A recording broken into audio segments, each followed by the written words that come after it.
since this team has been predicated by the offensive line, you guys have been dominant since your last run in 2017. Talk to me about the guys, the next level of guys that are coming up, and the impact you have on them moving forward.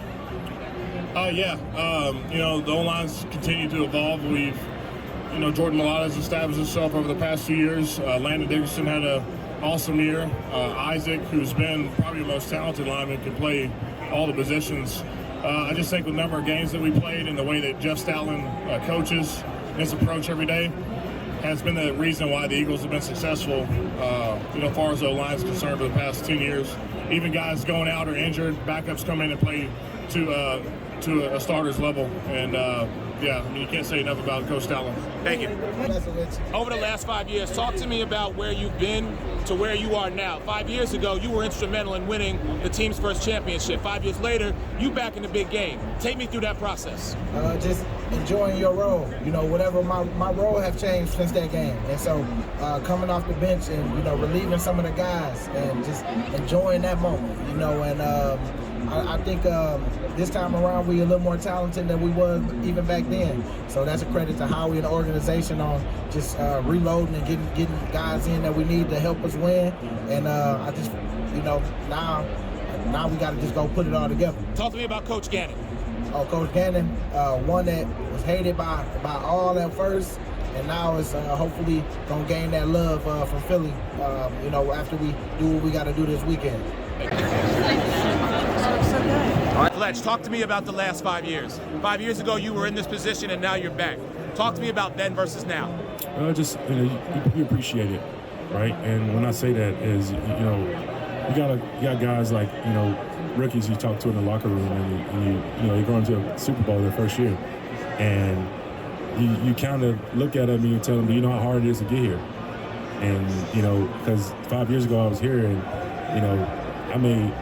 now I'm back, right? And you try to explain to them how hard it is to get there, and you get the biggest thing is there's so many players in this league that's played so much ball, 10, 15 years in this league, and never been to the playoffs. So you have to appreciate that, times like this and soak it all in. When you came into the league, and now you're in this position, now you're basically a leader amongst men. Yeah. Talk to me about your message to the rest of the team, especially on that defensive side.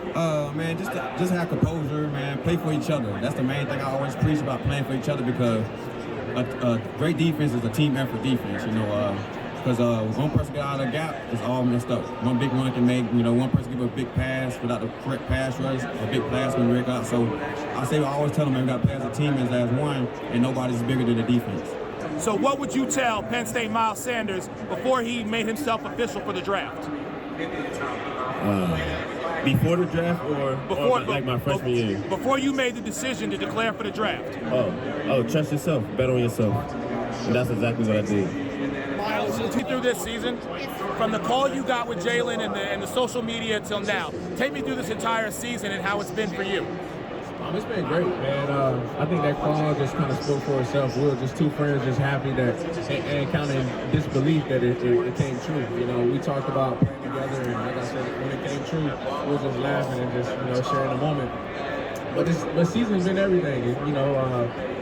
Philly has welcomed me with open arms, and they've been showing me love since I got here. So, and then the football aspect of it just kind of speaking for itself. We've been rolling, putting games together, staying focused and locked in. So talk to me about Coach Gannon and how he's worked with you this year just to make you even better. So I would say personally as a DB, I spend more time with my position coach. And I would say my position coach has done, he's put in a lot of hours to make me a better player. But as far as Coach Gannon, he does a good job of mixing the scheme up. And I feel like that helps me with my stress that I bring to the game. As far as mixing up, I'm able to put up my eyes and zone coverage, and even in man in certain situations, I got long arms, so I'm able to use my length and whatnot to make plays. Take me through the last 2 decades really quick. You came in 2000, you were hired by this team. Look, I got 5 minutes, man. I'm trying to be quick with you. You came in, you took over as a general manager. You had McNabb, you've got Vic, now you've got Hurts. Talk to me through this whole transgression from then till now. How not only have you matured, but have you seen this organization mature? That's deep, bro. I don't know that I can do you right in 5 minutes on that question. How I mature? You know, I was a 34-year-old GM. I came into the league at 25 years old. So I think, you know, obviously experience matters, and going through things and having the opportunity to not only have success but have adversity, I think it all teaches you lessons. You're a product of your experiences, and you know, I still feel that there's a lot of things I can get better at and I can learn, and that's kind of excites me. I love my job, I love the people I work with, but I know, you know, at the end of the day I have a lot of areas to improve. With us next Sunday, and we're going to do our very best to bring another Lombardi to our fan base. So we all come to the video.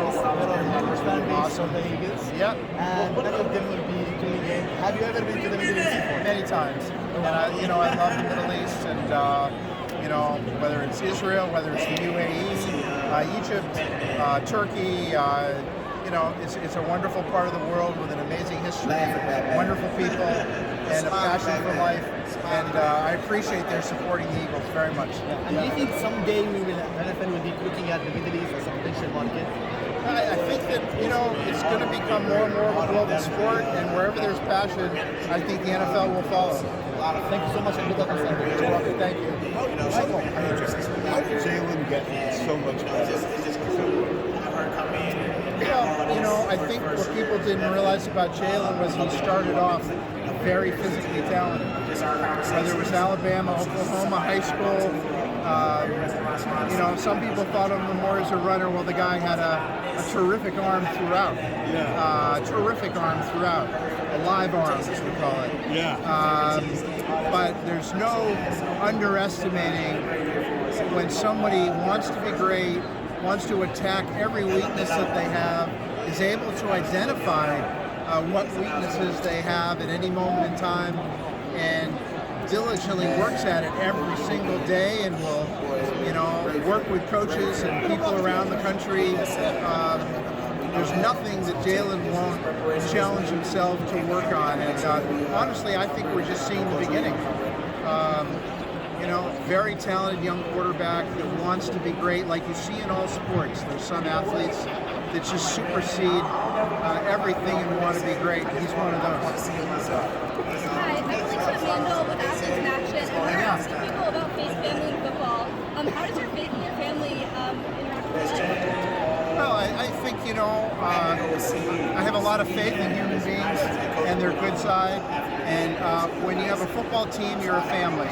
And I think one of the keys to success is engendering a warm, collaborative atmosphere where people respect each other, have faith in each other, and think about how, even though they look different, they come from different backgrounds, have faith that they are the best of human beings, they can bring out the best in each other. And I think that's part of our culture, and it's a beautiful thing in the NFL, the football family culture and the camaraderie. What did you realize Jalen was going to be your quarterback?